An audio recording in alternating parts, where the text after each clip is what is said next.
आज 1 मे महाराष्ट्र दिन आहे, कामगार दिन आहे, जागतिक कामगार दिन। मी महाराष्ट्र दिनाच्या आणि जागतिक कामगार दिनाच्या तमाम माझ्या महाराष्ट्रातल्या आणि जगभरातल्या सगळ्या महाराष्ट्रवासियांना, कामगारांना मनपूर्वक हार्दिक शुभेच्छा देतो। आजचा दिवस आपल्या दृष्टीने फार महत्त्वाचा आहे, कारण आजच्या दिवशी बरोबर 65 वर्षापूर्वी संयुक्त महाराष्ट्राचा मंगल कलश स्वर्गीय यशवंतराव चव्हाण साहेबांनी मुंबई, मराठवाडा, विदर्भ सहित सगळे त्या ठिकाणी आपल्याकडे आणला। आणि तो मंगल कलश आणल्यानंतर काही त्याच्यामध्ये थोडंसं मराठवाड्याला उशीर झाला, कारण तुम्हाला माहिती आहे काय घटना घडलेली होती। पण तेव्हापासून महाराष्ट्राने मागे बघितलं नाही। 106 जणांचं हुतात्म्य त्यांनी त्यावेळेस पत्करलं। आणि आता इथून गेल्यावर मी मुंबईला तातडीने निघालोय, कारण पंतप्रधान पण तिथे येत आहेत, त्यांचंही स्वागत करायचं आहे आणि त्या स्मारकाला पण अभिवादन करायचं आहे, जिथं 106 हुतात्म्यांचं स्मारक आपण केलेलं हुतात्मा चौकामध्ये। एकंदरीतच मंगल कलश आणल्यानंतर तेव्हापासून महाराष्ट्राने मागे वळून बघितलं नाही। अनेक मुख्यमंत्री चव्हाण साहेबांच्या पासून ते आता देवेंद्र फडणवीस साहेबांच्या पर्यंत ह्या महाराष्ट्राला लाभले।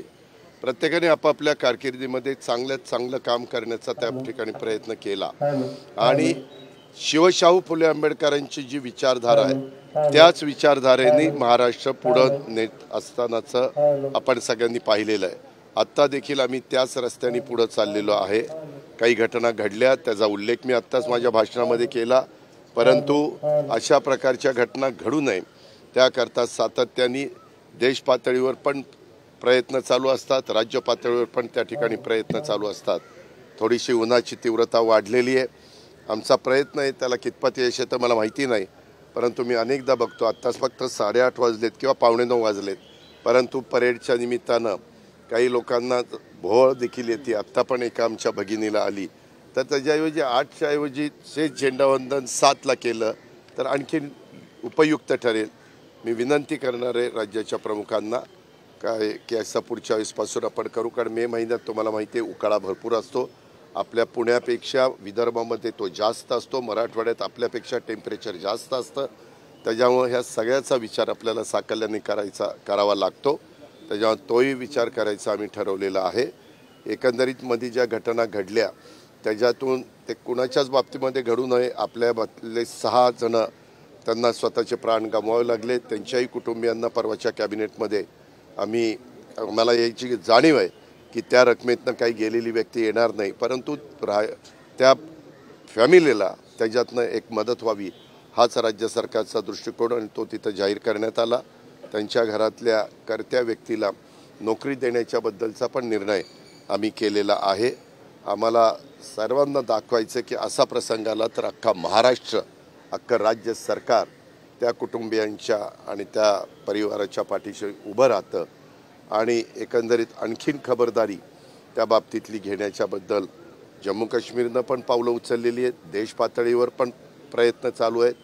त्याच्यामध्ये सगळ्याच भारतीयांच्या मनामध्ये की ह्यांचा बदला घेतला पाहिजे, परंतु तो बदला घेत असताना कुठंही शांततेनं सर्वांगीण विचार करून ह्या गोष्टी करायच्या असतात आणि त्या गोष्टी पंतप्रधानांच्या स्तरावर दिल्लीमध्ये चाललेल्या आहेत। आज पंतप्रधान आजच्या महाराष्ट्र दिनाच्या दिवशी आपल्या मुंबईमध्ये एक महत्त्वाची परिषद ही मुंबईमध्ये फार वेगवेगळ्या देशातले राज्यातले लोक त्या परिषदेला येणार आहे।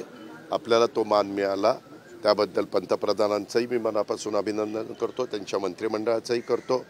बरेच दिवस पत्रकार मित्रांनो तुम्हाला आठवत असेल जनगणना ही जात निहाय करावी अशा प्रकारची मागणी खूप जणांची होती आणि काय होतंय ते एकदा समजलं पाहिजे की बाबा नक्की कुठला घटक किती आहे, त्याच्यामुळं निर्णय घ्यायला, त्याला निधी द्यायला, त्याच्याबद्दलचं धोरण ठरवायला आणि एकंदरीतच मार्ग काढायला सोपं जातं।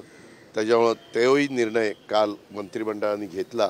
मी कालच ट्विट पण केलं, प्रेस नोट पण काढली, परंतु आज आपण सगळे मला भेटलात तर मी व्यक्तिशः माझ्या वतीनं, राज्य सरकारच्या वतीनं, इवन राष्ट्रवादी काँग्रेस पक्षाच्या वतीनं पंतप्रधानांचं आणि त्यांच्या पूर्ण मंत्रिमंडळाचं, अमित शाह साहेबांच्या सहित सर्वांचं मी त्याबद्दल त्यांना धन्यवाद देतो, त्यांचे आभार मानतो। त्यांनी हा निर्णय घेतला त्याबद्दल त्यांचं अभिनंदन देखील.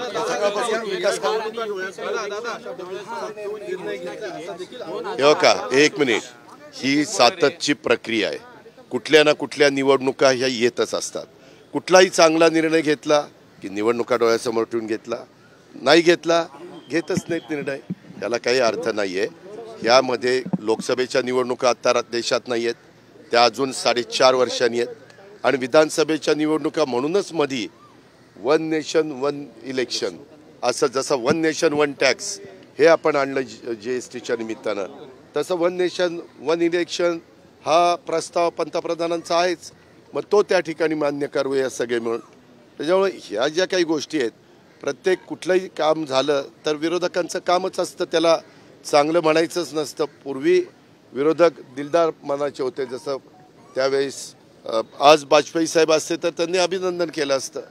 आज इतर पण काही मान्यवर विरोधक होऊन गेले, चंद्रशेखरजी असते किंवा मी सगळ्यांची नावं घेत नाही, परंतु तो मनाचा दिलदारपणा मोठेपणा दाखवला पाहिजे. धन्यवाद. दादा.